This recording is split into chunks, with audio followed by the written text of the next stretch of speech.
Milind sir Solapur जिल्ह्यातले आहेत सगळे. तो पण म्हणजे मीच एक इकडे परका आहे असं मला वाटतं. पण योगायोगाची बाब म्हणजे माझं सासर सोलापूर आहे. सहसा मी तिकडे फिरकत नाही, पण सोलापूर जिल्ह्यातल्या प्रज्ञावंत लोकांमध्ये उठबस असते. त्याच्यामुळे त्यांच्यासोबत आज मी स्वतःला सुद्धा त्यांचाच मानतो.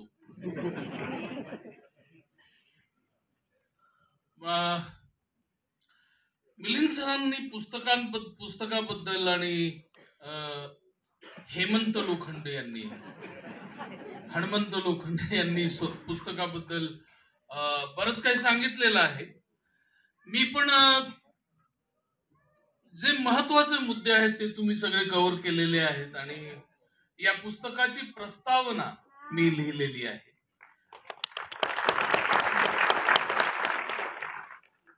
आणि मला असं वाटतं की या पुस्तकाची प्रस्तावना लिहिणे हा माझा हक्क आहे. कारण या फॅन्ड्री नावाच्या चित्रपटामध्ये मी जब्याच्या वडिलांची जी भूमिका केली ती माझ्या आयुष्यामध्ये आलेल्या अनेक ज्या भूमिका आहेत, ज्या चांगल्या चांगल्या वेगळ्या वेगळ्या भूमिका आहेत, त्याच्यापैकी एक मानदंड असलेली अशी भूमिका आहे. मला असं वाटतं की कुठलीही कलाकृती घडत असताना ती पुढे जाऊन ग्रेट होईल याची कल्पना कुठल्याही कलावंताला कधीच नसते. मला अजून आठवतंय की 25-27 वर्षापूर्वी गारवा जेव्हा लिहिलं होतं, ऊन जरा जास्त आहे, तेव्हा कुठे वाटलं होतं की गारवाच्या कॅसेट्स एकमेकांना देऊन लोकांची दुर्दैवानं लग्न होतील, मुली पटवल्या जातील आणि ते 25 वर्ष तो पावसाळा बरसत राहील याची कल्पना तेव्हा नव्हती. फॅन्ड्री सुद्धा आम्ही जेव्हा धुळीत पळत माखत सगळं शूट करत होतो, उन्हामध्ये शूट करत होतो, तेव्हा ही कलाकृती काही वर्षांनंतर इतिहासामध्ये अजरामर होईल याची कल्पना खरोखरच आम्हाला नव्हती.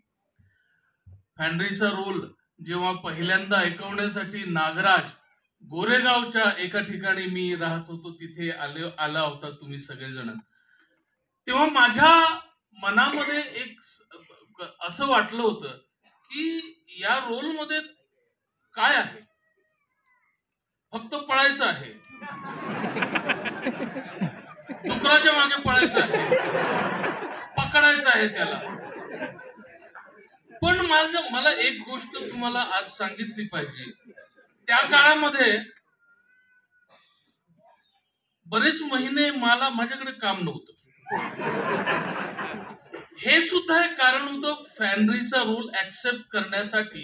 पण फॅन्ड्रीची जेव्हा गोष्ट सांगितली गेली, त्याच्यातली कॅरेक्टर सांगितली गेली आणि प्रामुख्याने जेव्हा त्याच्यातला जनगण मन सुरू होतो आणि ते सगळे उभे राहतात हा प्रसंग सांगितला गेला, तेव्हा मी मनातल्या मनात ठरवलं की हा रोल आपण करायचा. मी ध्यासपर्व नावाचा चित्रपट जेव्हा अमोल पालेकर बरोबर केला, तेव्हा त्यांनी कर्वेंच्या आयुष्यातला महत्वाचा प्रसंग मला आधी सांगितला की मालतीबाई दिवाळीच्या पहाटे गेलेल्या आहेत आणि रधो कर्वे एकटे जाऊन ती हर्ष घेऊन आलेले आहेत आणि मालतीबाईंचं पार्थिव एकटे घेऊन ते स्मशानात गेलेले आहेत आणि नंतर आलेले आहेत. आणि तो सायंटिस्ट माणूस आहे, गणितज्ञ माणूस आहे, आयुष्यभर त्याने लॉजिकल विचार केलेला आहे. असा माणूस घरी येतो, पहिल्यांदा अग्रलेख लिहितो आणि नंतर अचानक त्याच्या लक्षात येतं की घर रिकाम आहे, मालतीबाई नाहीये, त्यांचं अस्तित्व नाही आहे याची जाणीव त्यांना होते आणि पहिल्यांदा तो गणितज्ञ माणूस ढसाढसा रडतो. तर नागराजने जेव्हा हा प्रसंग मला जेव्हा सांगितला जनगण मनचा, त्या एका प्रसंगासाठी मी हा रोल आपण करायलाच पाहिजे असं वाटलं. हे तर होतच, पण त्या चित्रपटामध्ये आणि त्या गोष्टींमध्ये त्या कथेमध्ये, त्या सांगण्यामध्ये जे पॅशन होतं, जो अनुभव होता, जी आसोशी होती सांगण्याची, ती खूप महत्वाची मला वाटली. आणि अशा प्रकारचा चित्रपट आज कुठलं तरी कोणीतरी प्रोड्युसर त्याच्या मागे उभा राहिला आहे याचा मला आनंद झाला होता. आणि म्हणून तो चित्रपट करण्याचा मी निर्णय घेतलेला होता. मला म्हणजे नटरंग असेल, जोगवा असेल, ध्यासपर्व असेल, गोदाकाठ वांछित असेल, पारितोषिक अनेक रोलसाठी मिळाली, परंतु फॅन्ड्रीसाठी मिळालेलं पारितोषिक हे माझ्यासाठी फार महत्वाचं होतं. कारण मला अजून आठवत आहे की त्याच्यातला छायाचा जो रोल होता, त्या छायाच्या रोलसाठी मी माझ्या एका मैत्रिणीचं नाव तुला सुचवलं होतं. तिला सुद्धा राष्ट्रीय पुरस्कार मिळालेला होता. तर तिला जेव्हा रोल ऐकवला गेला तेव्हा तिने मला म्हटलं, अरे किशोर काय त्या रोल मध्ये, फक्त पळायचंच आहे आपल्याला दोघांना. म्हणून तिने तो रोल नाकारला. दाने दाने पे नाम लिखा होता है खाने वाले का, तसं छायाच्या नशिबामध्ये मग तो रोल होता. छायाच्या आणि माझ्या नशिबामध्ये तो रोल होता. आणि म्हणूनच आम्ही दोघं तिकडे प्रामाणिकपणे उतरू शकलो. तर मी सांगत होतो की फॅन्ड्रीसाठी मला अनेक पारितोषिक मिळाले, पण आज इथे महेश नाही आहे. मला मुद्दाम सांगायचं होतं की महाराष्ट्र टाइम्स जे कॉम्पिटिशन होतं त्याच्यामध्ये महेश मित्र आहे खूप वर्षापासून माझा, रेगे चित्रपटासाठी त्याला नॉमिनेशन होतं प्रमुख अभिनेता. आणि मला परीक्षकांनी प्रमुख अभिनेता म्हणून फॅन्ड्रीसाठी नॉमिनेशन दिलेलं होतं. माझा 2 नंबरचा रोल होता. हिरो ऍक्च्युली छब्या होता, परंतु त्यांनी प्रमुख दिलं होतं. मला असं वाटलं यांना महेशला द्यायचं आहे पारितोषिक, म्हणून एक देऊन एक पॉलिटिक्स करतात ना आपल्याकडे पारितोषिक देण्यासाठी. तर आधी याला एवढा मान देऊ, नंतर मग आपले पॉप्युलर लोक आहेत त्यांनाच देऊ, जसं फिल्मफेअर मध्ये होतं. तर मला वाटलं की आपल्याला काही पारितोषिक मिळणार नाही.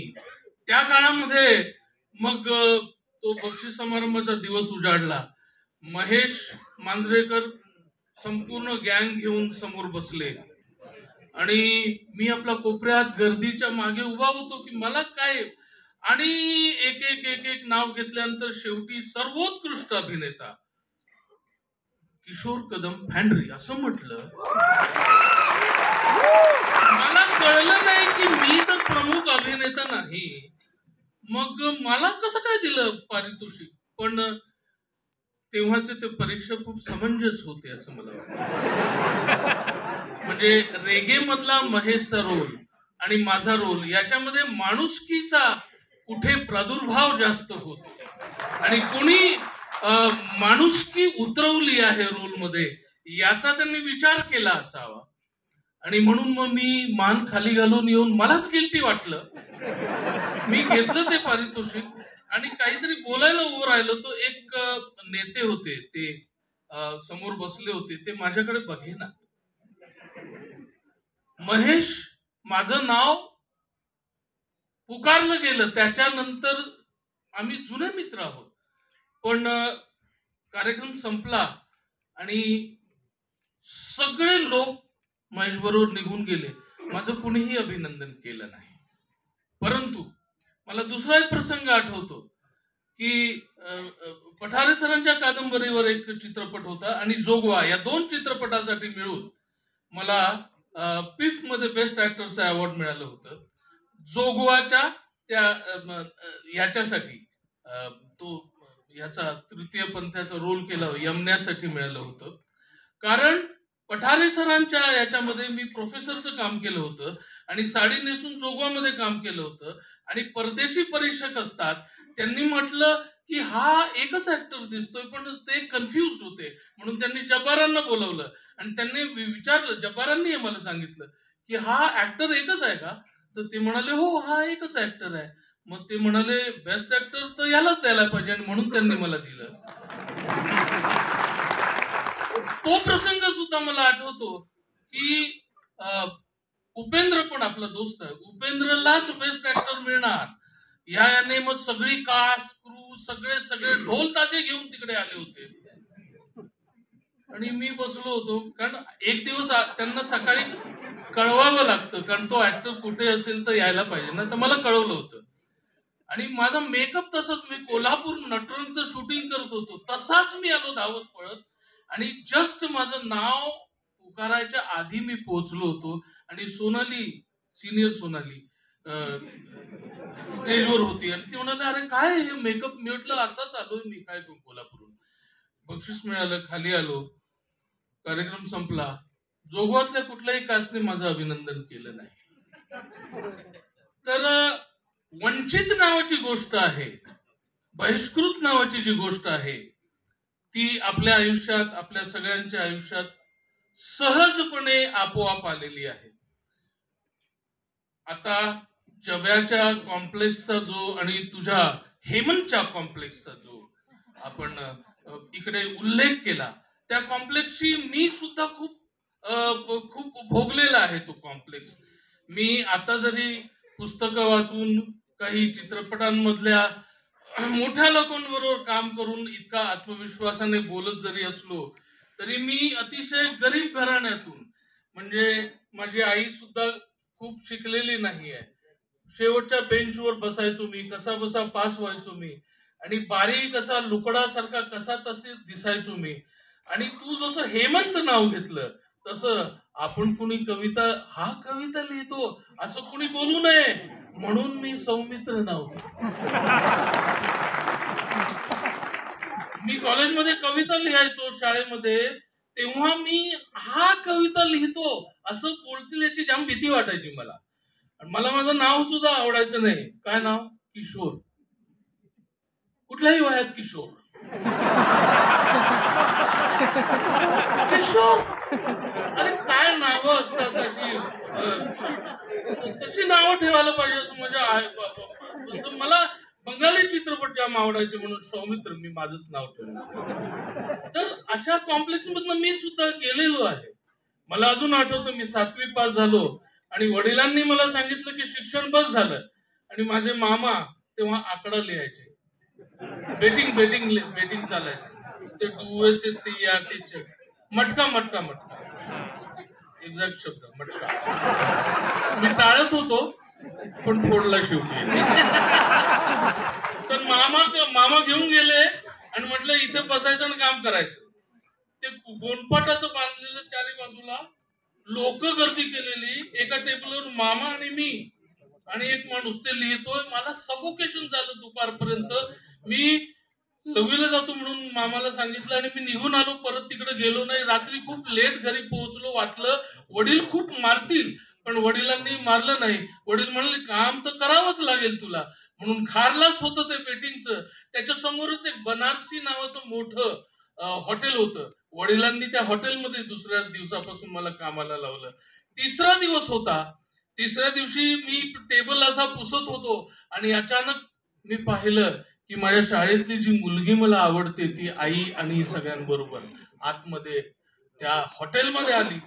मी लगेच ते पुसता पुसता त्या मागच्या दारातून बाहेर गेलो. तिथे भांडी घासत होते. मी जो बसला होता भांडी घासणारा त्याला म्हटलं, मी भांडी घासतो, तू जरा बाहेर टेबल हे करायला जा. आणि मी बसलो होतो. मॅनेजरने विचारलं तू काय करतो? मी म्हटलं नाही, मला भांडी चांगली घासता येतात म्हणून मी घासतोय, त्याचे हात दुखतायत म्हणून तो गेला. आणि सारखा ती मुलगी कधी जाते का याच, आणि मग तिने बहुतेक मला पाहिलं होतं पळून जाताना. तर जब्याने जेव्हा तो दिवावर घेतला आणि त्याच्या डोळ्यातून जेव्हा ते पाणी आलं, त्याच्याशी मी खूप रिलेट झालो होतो. मला अजून आठवतंय, शूटिंगच्या वेळेला तो सीन चालला होता. जब्या घेऊन, मी जब्याला बोलवतोय नाचतो काय वर, तू माझा शॉट घेतलास. आणि मला म्हटला की खूप गर्दी होती. ती मिरवणुकीचा सीन तुम्हाला आठवत असेल. ती शालूवर आहे आणि जब्या आहे खाली, तो बघतोय तिच्याकडे आणि बाप येतो म्हणतो इकडे, आणि हा देवा पकड मी चाललो, आणि तो पकडतोय आणि ती हसते आणि त्याच्या डोळ्यातून पाणी येतंय. नागराजने तो अप्रतिम आउटस्टँडिंग शूट केलेलं आहे. ते इतकी प्रचंड गर्दी होती, सगळा गाव होता. आणि रात्री 9:30-10च्या आसपासच मला नागराजने सांगितलं, सर तुमचं पॅकअप. आणि अशा गडबडीमध्ये आपलं लवकर पॅकअप झालं. या आनंदामध्ये मी येऊन हॉटेलमध्ये आलो आणि काहीतरी केलं आणि झोपलो. आणि झोपलो. नगरला शूटिंग होतं आमचं. झोपलो आणि सकाळी गडबड, काही शूटिंग आहे नाही कधी काहीच उठल्यानंतर कळेना. आणि नंतर मी आंघोळ वगैरे करून शूटिंगला जायचं आपल्याला, आता दुपारचा कॉल टाइम असेल काहीतरी असेल म्हणून मी तयार होतो. तर नंतर लक्षात आलं की रात्री तिकडे काहीतरी गडबड झाली आहे आणि शूटिंग बंद पाडलंय गाववाल्यांनी. मग मी जाऊन चौकशी केली तेव्हा मला कळलं की हा जो वरातीचा जो देवाचा मिरवणुकीचा सीन होता, तो ती वाजत वाजत वाजत एका मैदानात जेव्हा पोहोचली ती सगळी प्रोसेशन, तेव्हा एक दारू पेलेल्या माणसाने एक जीप आतमध्ये डायरेक्ट घुसवली. काही लोकांच्या मोटर बाईक तुटल्या, काही लोकांचे पाय तुटले आणि लोकांनी शूटिंग बंद पाडलं. हे कळल्यानंतर माझ्या सुद्धा पायाखालची जमीन हादरली. मी म्हटलं ना, मी वेगळ्या हॉटेलमध्ये राहत होतो, नागराज वेगळ्या ठिकाणी होता. मी जाऊन पोहोचलो तर नागराज झोपलेला होता. सकाळी 11-11:30ची वेळ असेल. मी त्याच्या उशाची जाऊन बसलो आणि त्या झोपेतला नागराजचा चेहरा पाहून मला खरोखरच रडू आल्यासारखं वाटलं. कारण ज्या कलाकृतीसाठी आपण आयुष्यभर आपलं काहीतरी घाम आटवून आटवून लिहून काढतो, कसा बसा प्रोड्युसर मिळवतो, अशा काळामध्ये एक प्रोड्युसर मिळतो, अर्धाधिक सिनेमा शूट होतो आणि काहीतरी दुर्दैवानं काहीतरी होतं आणि सिनेमा आता परत सुरू होईल की नाही अशी परिस्थिती. आणि आता काय होईल हे सगळं नागराजच्या झोपलेल्या चेहऱ्याकडे पाहून मला कळत होतं. मला खूप वाटत होतं की त्याच्या उशाशी बसून त्याच्या चेहऱ्यावर हात फिरवावा, त्याच्या कपाळावर हात फिरवावा, पण मी तिथेच बसून राहिलो. मी काहीतरी हल्लो आणि नागराज उठला आणि म्हणाला की अरे सर तुम्ही. मी म्हटलं हो, काल रात्री काय झालं ते मला कळलं, काही घाबरू नको, आपलं सगळं नीट होईल, मी आहे तुझ्या बरोबर. आणि नंतर मग आम्ही 1-2 दिवस तिकडे थांबलो, पण शूटिंग काही सुरू झालं नाही. गावकऱ्यांनी ते आमचं शूटिंग बंद पाडलं आणि आम्ही सगळं युनिट घेऊन परत परत आलो. आणि आता इतक्या चांगल्या विषयाचा, इतक्या चांगल्या रोलचा, इतक्या चांगल्या याचं काय होणार याचा प्रश्न पडत असताना आमच्या प्रोड्युसरने, नागराजने, या सगळ्यांनी मिळून तो प्रश्न कसा बसा सॉल्व्ह केला आणि 2-2.5-3 महिन्यानंतर आम्ही पुन्हा तो सीन शूट केला. अशा अनेक आठवणी फॅन्ड्रीच्या वेळच्या माझ्या आहेत. या सगळ्या आठवणी हे पुस्तक वाचत असताना माझ्या लक्षात आलं. मी लहानाचा मोठा म्हणजे फॅन्ड्रीतलं काम बघून किंवा नटरंग मधलं काम बघून किंवा जोगवा मधलं काम बघून काही काही असे रसिक प्रेक्षक येतात. सर म्हणतात, सर तुम्ही ऍक्टिंगच केली नाही हो, इतकं साधं इतकं खरं केलं तुम्ही ऍक्टिंगच करत, ऍक्टिंग कुठे केली. कालच मी पंकज कपूरचा इंटरव्ह्यू पाहत होतो. त्याला कोणीतरी विचारलं की आपकी नजर में अच्छी एक्टिंग क्या होती है, तो म्हणाला जिसमें एक्टिंग नहीं दिखे वो अच्छी एक्टिंग होती है. तर सर तुम्ही कामच केलेलं नाही. सर हे प्रत्येक रोल मध्ये असल्यामुळे पैसे पण दिले नाही, कमी पैसे दिले सगळीकडे, कारण आपण कामच केले नाही. ऍक्टिंग दिसली की पैसा मिळतो. मराठीमध्ये खूप ऍक्टर्स आहेत असे कमावणारे. तर म्हणजे खूप ऍक्टिंगचे पैसे मिळतात त्यांना. आम्ही ऍक्टिंग नाही करत त्यामुळे आम्हाला नाही मिळत. तर एनिवे, तर अशा सगळ्या आठवणी आहेत पुस्तकाबद्दल. हणमंत शेवटी म्हणेल की झालं माझ्या पुस्तकाबद्दल बोल की. मी तुझ्या पुस्तकाबद्दल खूप लिहून आणलं होतं, पण आता वेळ, आणि मला असं वाटतं की पुस्तकाचं प्रकाशन आहे त्याच्यामुळे प्रत्येक जण पुस्तकाबद्दलच बोलणार आणि महत्वाचे मुद्दे तर झालेले आहेत, त्याच्यामुळे आपण काहीतरी वेगळं बोलावं म्हणून या मी आठवणी तुम्हाला सांगितल्या. आणि मला वाटतं की त्या महत्वाच्या होत्या. मला एक आणखीन आठवण सांगायची आहे. माझा शेवटचा शॉट संपला फॅन्ड्रीचं शूटिंग सकाळी 9, 9:30 संपला. सर म्हणाले, सर तुमचा पॅकअप, असं त्यांनी सांगितलं. म्हटलं चला जाऊया. नंतर म्हणून सर जरा एक मिनिट बोलायचं तुमच्याशी. म्हणून नागराजने माझ्या खांद्यावर हात ठेवला. मी बाजूला गेलो आणि नागराज म्हणाला, सर तुम्हाला आठवतंय? आठवणार नाही कदाचित, पण 3-4 वर्षापूर्वी पुण्याहून एका मुलाने तुम्हाला फोन केला होता की सर, सौमित्र सर, मी तुमचं आणि तरीही मी आप्पा बळवंत चौकामध्ये पैसे नसल्यामुळे पायरीवर बसून वाचून पूर्ण केलं. मी तुमचा खूप फॅन आहे.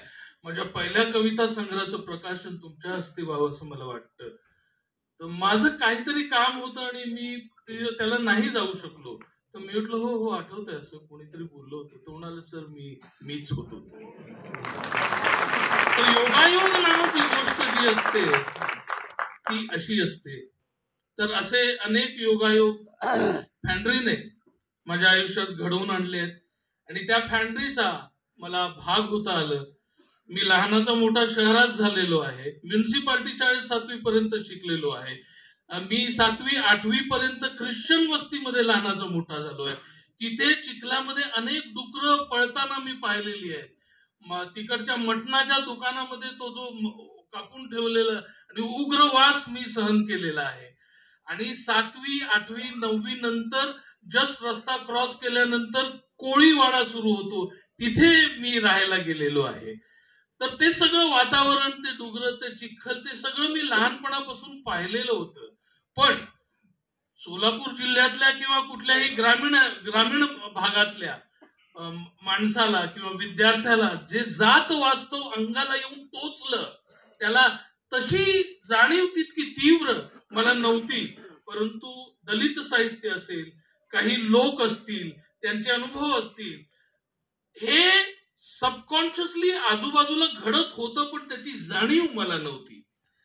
फॅन्ड्रीमध्ये काम केल्यानंतर आणि काही पुस्तकं वाचल्यानंतर, काही लेखकांची ओळख झाल्यानंतर त्याची जाणीव आणखी तीव्र झाली. आणि ती सगळी तीव्र झालेली जाणीव टप्प्याटप्प्याने कशी रिअलाइज होत गेली, ते हनुमंत तुझं पुस्तक वाचत असताना पानापानावर मला जाणवत होतं.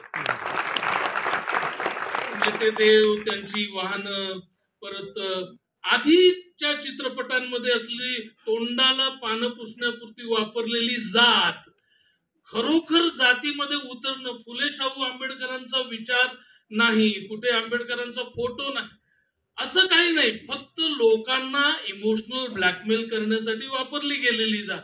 अशा अनेक प्रकारच्या गोष्टी तू इतक्या खोलवर जाऊन त्याच्यामध्ये लिहिलेल्या आहेत. त्याच्यामुळे हा ग्रंथ खूप अभ्यासपूर्ण झालेला आहे आणि याची प्रस्तावना मला लिहिण्याची संधी आपण मला दिली, त्याबद्दल मी आपला खूप खूप आभारी आहे. न्यू इरा च मी खूप खूप अभिनंदन करतो की इतकं चांगलं पुस्तक त्यांनी इथे आणलं.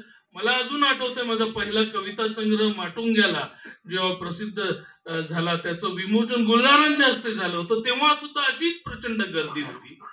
आणि इतकी गर्दी पुस्तकाच्या प्रकाशनाला असणं म्हणजे प्रकाशकाचे चांगले दिवस आलेत याचं हे द्योतक आहे असं मला वाटतं. धन्यवाद. थँक्यू.